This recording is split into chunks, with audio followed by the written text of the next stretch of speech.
बिस्मिल्लाहिर्रहमानिर्रहीम। अस्सलामु अलैकुम माय डियर स्टूडेंट्स। आज हम कॉन्सेप्ट पढ़ने वाले हैं कि जीन क्या है, और ये जो कॉन्सेप्ट है ये हमारे चैप्टर नंबर 23 में डिस्कस करने वाले हैं। आए देखते हैं कि इस पर्टिकुलर कॉन्सेप्ट मीन जीन का हिस्टोरिकल बैकग्राउंड क्या है, और इसके लिए we have to go to the white board. Yes my dear students, Charles Darwin 1868 में उन्होंने सबसे पहले एक आइडिया दिया हम लोगों को। क्या आइडिया था? That idea was theory of pangenesis. Right now, what is basically the underlying concept of this theory? वो ये है माय डियर स्टूडेंट्स कि उनका ख्याल ये था कि हमारे ब्लड में कुछ ऐसी specific packets of you can say traits और इंफॉर्मेशन वो घूमते रहते हैं जिन्हें कि वो नाम देते थे जेम्यूल्स का। और ये ब्लड में सर्कुलेटिंग जो बॉडीज हैं, जब ये जाएंगे और पहुंचेंगे हमारे गॉनेट्स में, तो वहां से इनको जाहिर है अगर मेल है तो टेस्टिस होंगे और अगर फीमेल है तो ओवरी होगी, तो वहां से इनको फिर नेक्स्ट जनरेशन में पास ऑन किया जाएगा।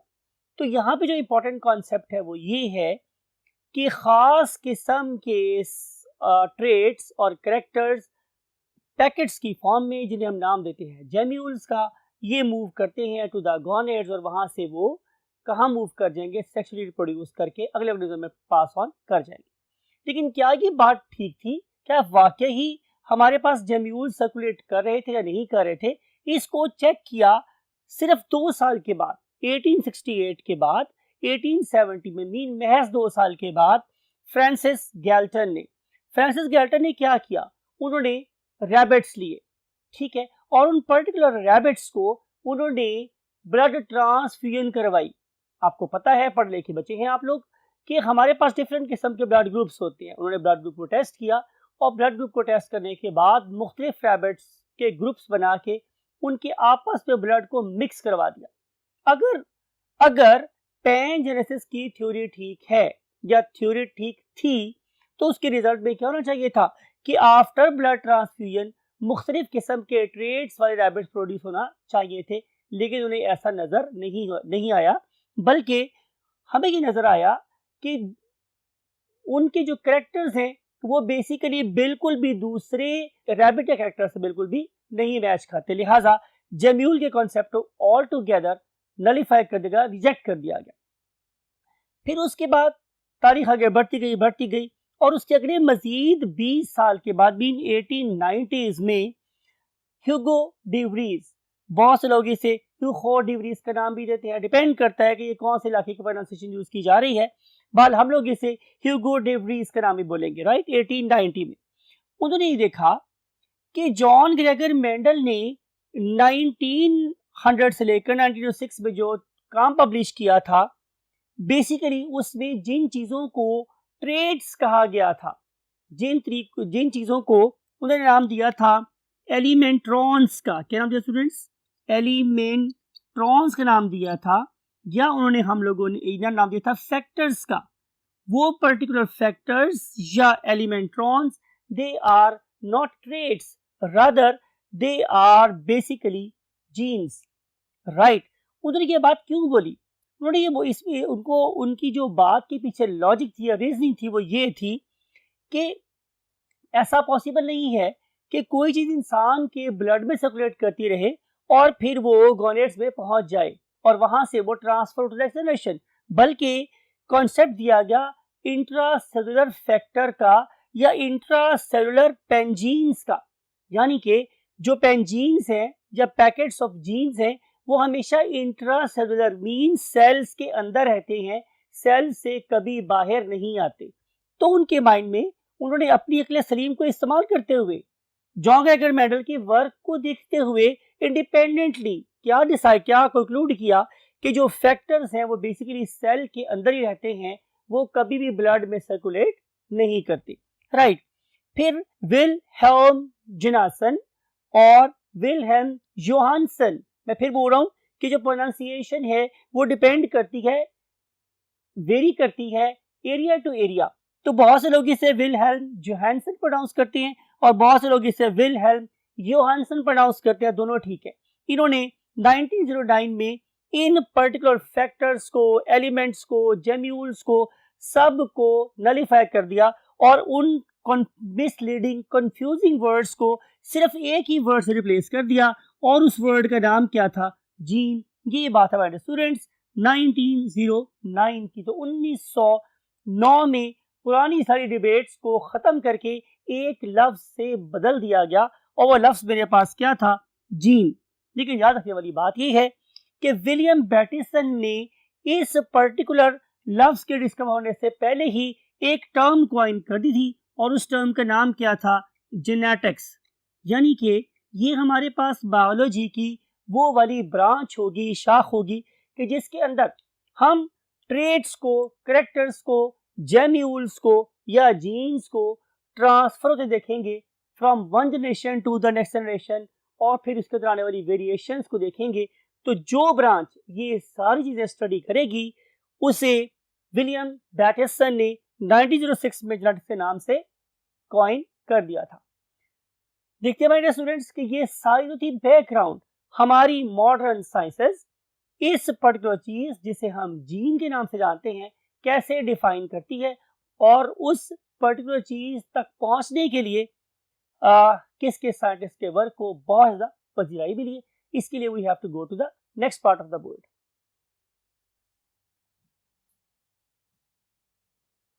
यस माय डियर स्टूडेंट्स, हम बात कर रहे हैं कि हमारी जो जीन है उसका मॉडर्न कॉन्सेप्ट क्या है, उस पर्टिकुलर कॉन्सेप्ट की फाउंडेशन किसने रखी?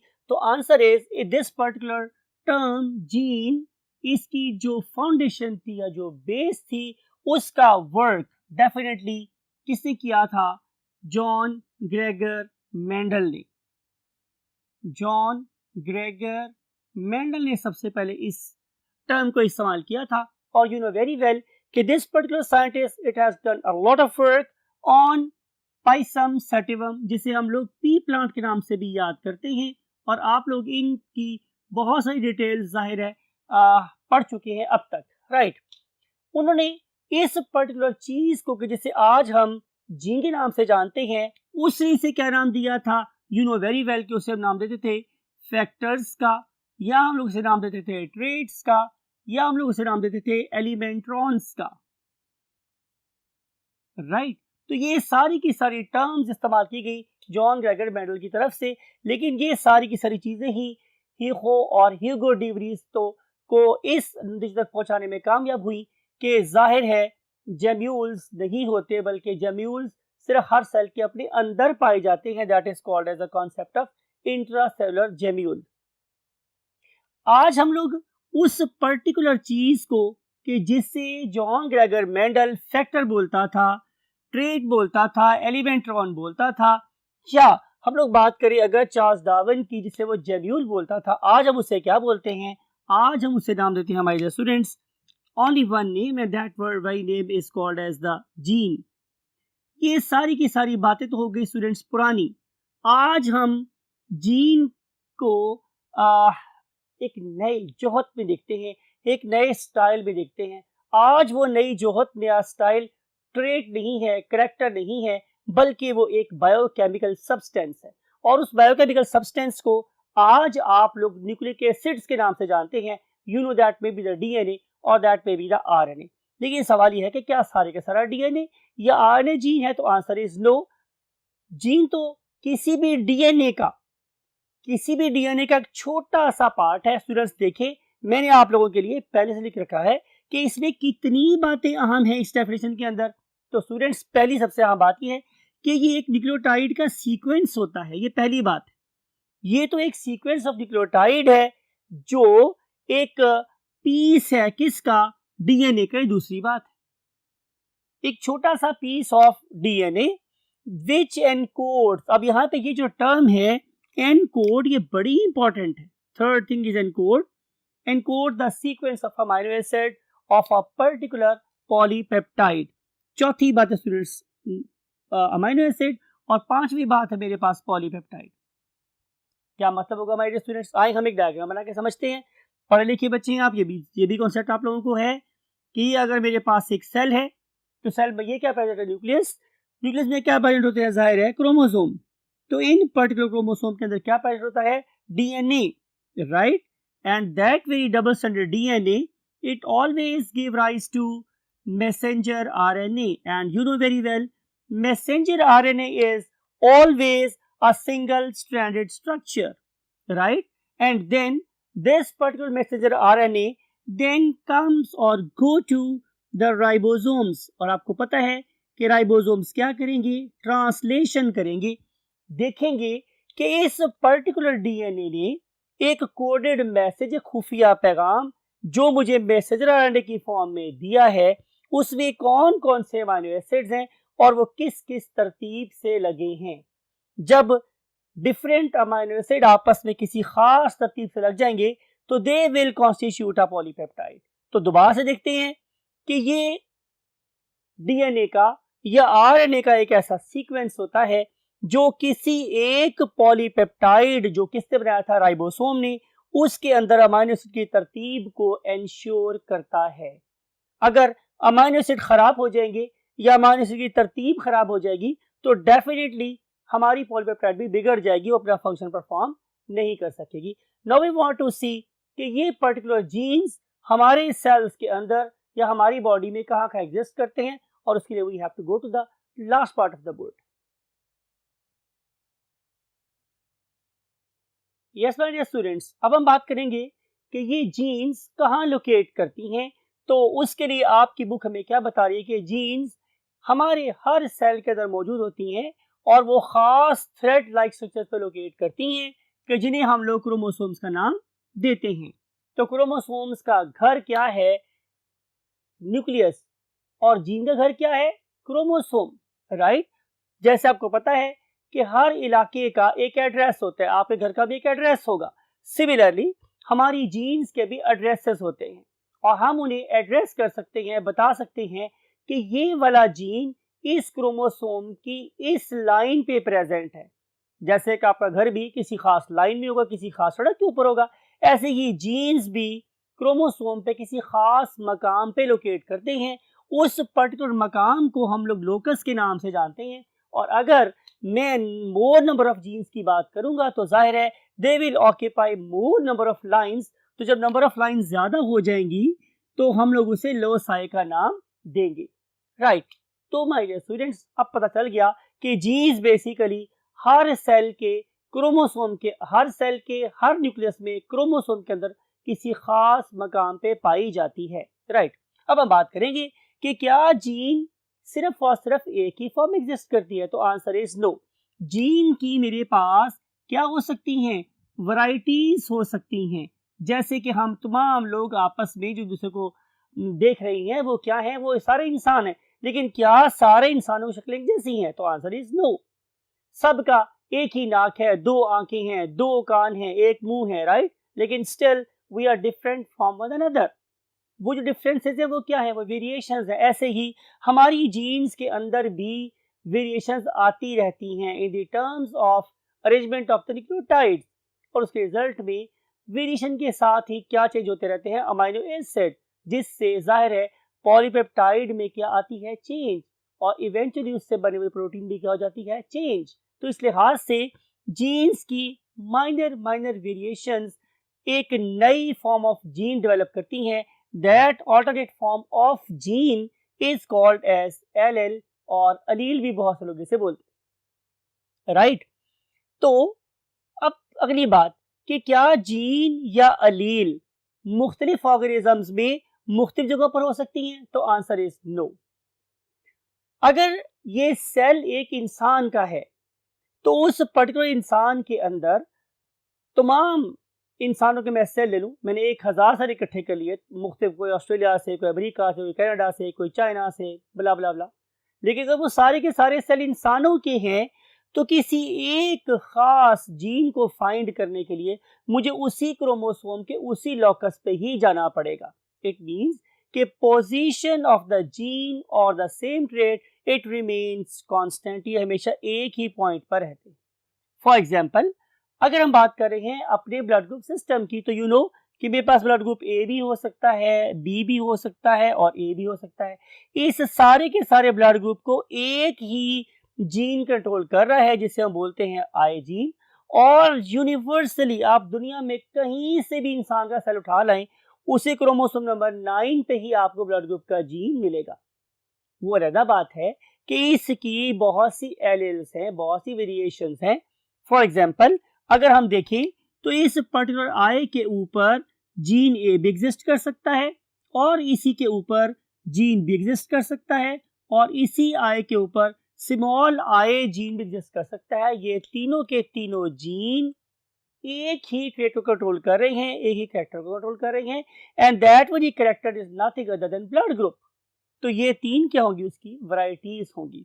राइट माय डियर स्टूडेंट्स, आपकी बुक जिस अगले टॉपिक पे बहस या डिस्कशन मांग रही है, that is called as structure of a typical gene.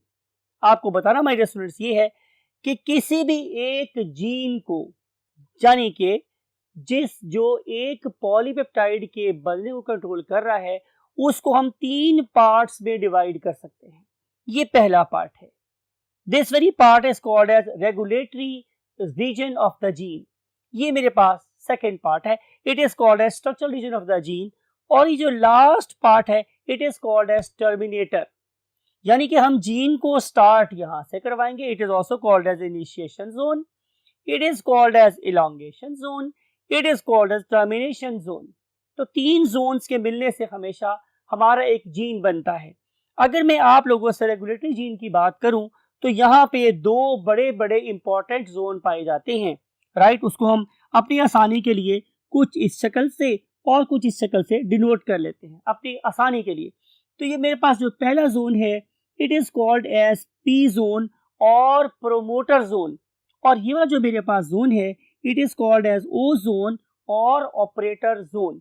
Right, ये प्रोमोटर ऑपरेटर जोन हमारे जीन के अपस्ट्रीम, जीन स्टार्ट होने से पहले पाए जाते हैं, और ये हमारे रेगुलेटरी रीजन का इंटीग्रल पार्ट है।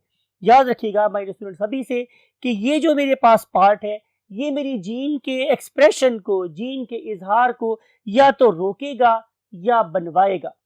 राइट, अगर ये रोक रहा है तो ये रिप्रेसर का काम कर रहा है, और अगर ये बनवा रहा है तो ज़ाहिर एक्टिवेटर का काम कर रहा है।